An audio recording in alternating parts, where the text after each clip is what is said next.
आज हम लाए हैं यक्षिणी का भाग 2, यक्षिणी की भूख पार्ट 2 और भी खतरनाक। चलिए शुरू करते हैं।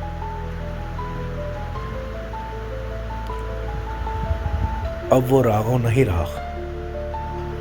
राघव बच तो गया था, लेकिन उसके अंदर कुछ जिंदा हो चुका था। गांव वाले कहते थे उसकी आंखों में अब इंसान नहीं कुछ और है। रात होते ही राघव घर से निकल जाता और सुबह लौटता बिना कुछ बोले। गांव में अजीब घटनाएं होने लगी। गांव में अचानक लोग गायब होने लगे। खबरें आने लगी कि लोग गायब हो रहे हैं। पहले एक चरवाहा, फिर एक बूढ़ा आदमी, और हर बार आखिरी बार उन्होंने राघव के आसपास देखा गया। एक औरत ने बताया, मैंने रात को राघव को देखा। वो किसी से बात कर रहा था, लेकिन वहां कोई नहीं था। यक्षिणी की वापसी। एक रात राघव आईने के सामने खड़ा था और अचानक आईने में उसका चेहरा बदल गया। लंबे बाल, लाल आंखें, डरावनी मुस्कान। यक्षिणी फिर से जिंदा हो चुकी थी। वो उसके अंदर से बोली, मैंने कहा था मैं कभी नहीं मरती। खून की भूख। अब राघव पूरी तरह बदल चुका था। उसकी चाल, उसकी आवाज, सब कुछ अलग।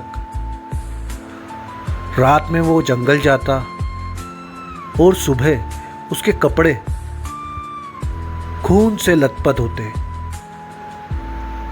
लेकिन उसे कुछ याद नहीं रहता, क्योंकि अब उसके शरीर पर यक्षिणी का कब्जा था।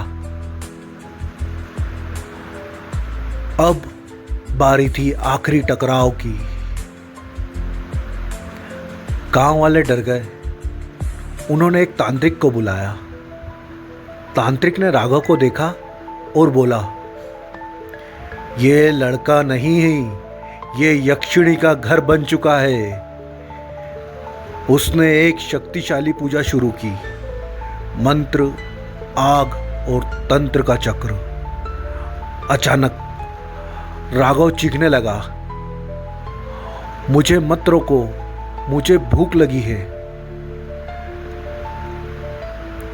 अब होती है खतरनाक टकराव।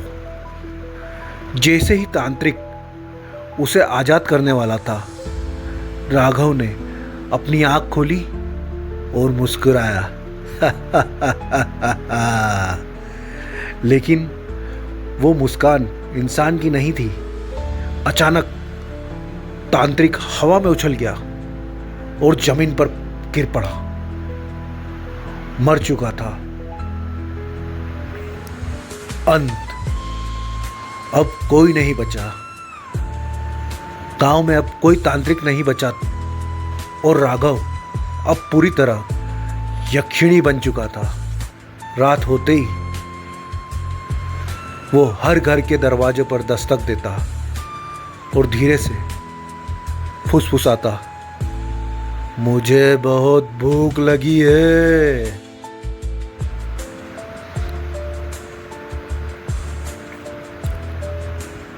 कहते हैं, अगर रात को कोई आपका नाम लेकर पुकारे तो कभी जवाब मत देना, क्योंकि हो सकता है वो राघव नहीं, यक्षिणी हो, जो आपका इंतजार कर रही हो। अगर ये कहानी अच्छी लगी हो तो लाइक कीजिए, चैनल को सब्सक्राइब कीजिए और ज़्यादा से ज़्यादा शेयर कीजिए। मिलते हैं अगली कहानी में, तब तक के लिए अलविदा।